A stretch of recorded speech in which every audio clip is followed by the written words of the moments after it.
काय माझ्याकडे शब्द नाही आहे. खूप धक्कादायक बातमी आली. माझ्या मुलाने मुंबईवरून फोन केला. सकाळी झोपेत होतो आणि त्यांनी सांगितलं की अजितदादा इज नो मोर. झोपेतून उठतो आणि अशा प्रकारची बातमी ऐकतो तर मला विश्वास बसला नाही. मी म्हटलं कोणाच्या बाबतीत बोलतो? तो अजितदादा. मी म्हटलं अजित पवार? तो बोले हा अजित पवार चा प्लेन ॲक्सिडेंटमध्ये दुर्घटनेमध्ये त्यांचा मृत्यू झालेला आहे. कुणाला विश्वास बसणार आहे? कुणालाही विश्वास बसू शकत नाही आहे. पण जेव्हा त्याची पुष्टी झाली तर आता आमच्याकडे काही शब्द राहिलेले नाही आहे. एका इतका उत्तम कार्यशील ॲडमिनिस्ट्रेटर मला असं वाटत नाही आहे की महाराष्ट्रामध्ये कोणी दुसरा असेल.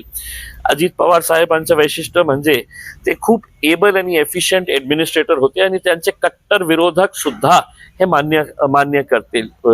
अंग्रेजीमध्ये आपण बोलतो ना वर्कहॉलिक. ज्या माणसाला फक्त काम करण्याची सवय होती, फक्त काम काम आणि काम.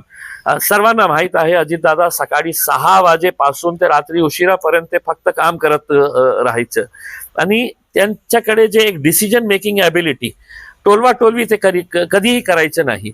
काम होणार असेल तर तुमच्या तोंडात ते सांगणार हो हा हे शक्य आहे, आणि नाही होणार असेल तर ते स्पष्टपणे हे बोलणारा माणूस होता की नाही हे काम शक्य नाही आहे, हे होणार नाही. आणि जेव्हा ते म्हटलं नाही होणार तर ते नाही होणार.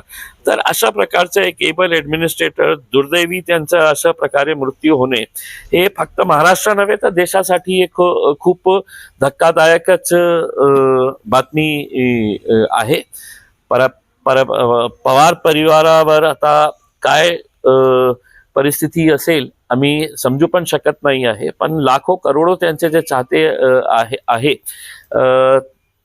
त्यांच्यावर ही काय आज हे बातमी कळल्यानंतर काय त्यांचं रिॲक्शन असेल. आमची तर भावपूर्ण श्रद्धांजली.